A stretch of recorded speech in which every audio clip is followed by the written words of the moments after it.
Welcome to Cross Transformation. It's Maryam here, and in today's video I'm going to be talking to you about identifying narcissists, the number one sign. Today we want to explore what that sign is, because it's going to allow us not to fall into the trap of narcissism. We'll find ourselves witnessing it, realizing it, seeing it right in front of us, but we're no longer a victim to that narcissist. Something happened to me this morning which made me think of doing this recording. So let's explore, let's see what that sign is. You see, narcissists are predatory. It's a lifestyle for them. It's like a 24/7 ritual. These guys, if not preying on victim, they are plotting a plan of action. So they are always searching for narcissistic supply. And something that I want to mention in this recording, narcissistic supply doesn't have to last too long. It doesn't have to become a narcissistic relationship. They can literally fulfill their need for narcissistic supply in a very short conversation. That happened to me this morning. I'm a surfer. I went for a paddle. The last couple of days it's been quite challenging because of the huge shore breaks. I also need to mention that I've recently relocated to this new surf spot. It's very unfamiliar, but I decided to move to this new location because of my partner. I wanted to be with him, so I decided to relocate to come to this new location, which means I need to figure out how to paddle out, how to create an enjoyable surf experience for myself. Anyways, the last 2 days I've been challenged by the shore breaks, as I said, because they have been huge.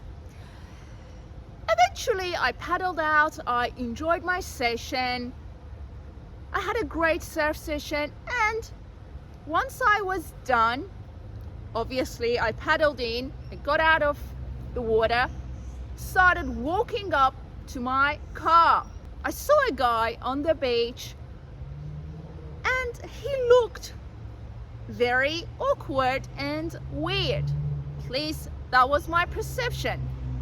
The primary reason for it was the way that he was dressed.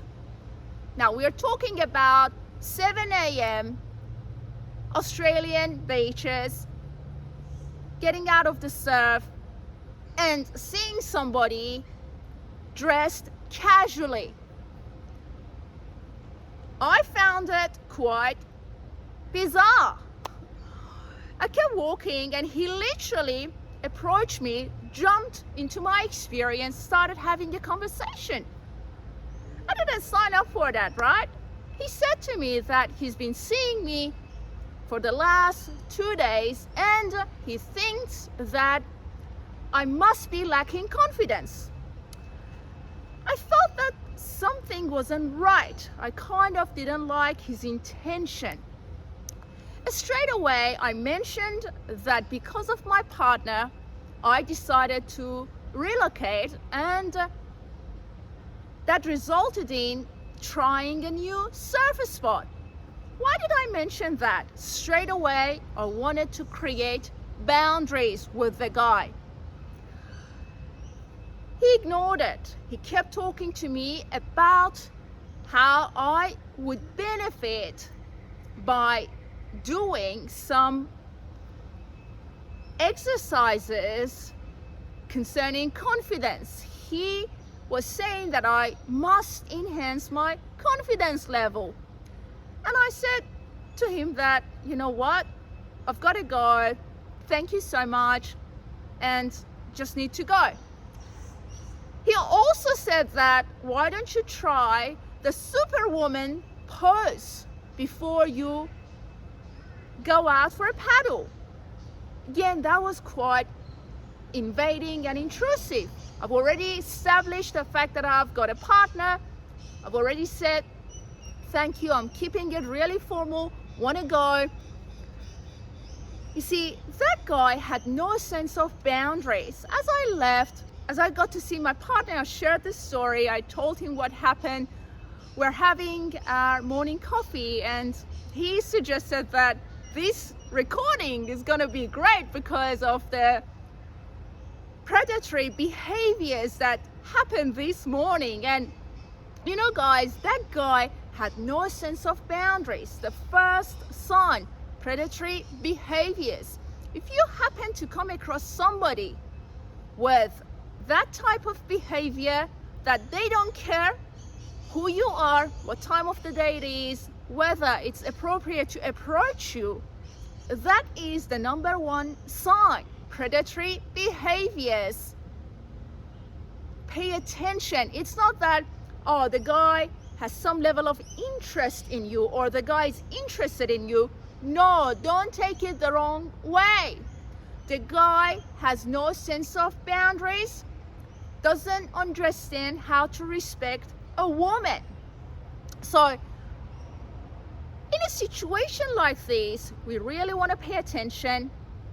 We want to understand who this person is. Obviously, they are intruders. Having had narcissistic partners, it's quite easy for me to establish the behavioral pattern. Previously, I would fall into the trap of narcissism. I would allow narcissists to maintain conversations, to do follow-ups, to have further conversations. But as a result of the healing work I've been doing, I don't engage with them. And I believe today this happens so I can find out where I am concerning my healing work. Obviously, I'm in a committed relationship. I wouldn't allow the guy to approach me again because that's where my boundaries are. You see, that guy approached me. Obviously, he's been stalking me. Another behavior that is very toxic. Stalking somebody, planning something, plotting a plan of action, and projecting his lack of confidence onto me to cover up the underlying trauma that obviously he's been struggling with, making himself the spotlight, ignoring the fact that, hey, I've got a partner. I'm not interested in this conversation. You have no right to approach me, to educate me about my confidence levels unless I approach you for it or unless I ask you for it, right? So the number one sign is the predatory behaviors. Don't ignore the red flags. Don't ignore these types of behaviors. There is narcissism behind these types of behaviors. So look for signs as someone approaches you to initiate a conversation. Pay attention. Pay attention where they come from and what it is that they want to achieve as a result of this conversation. As I said, narcissistic supply doesn't have to become a narcissistic relationship.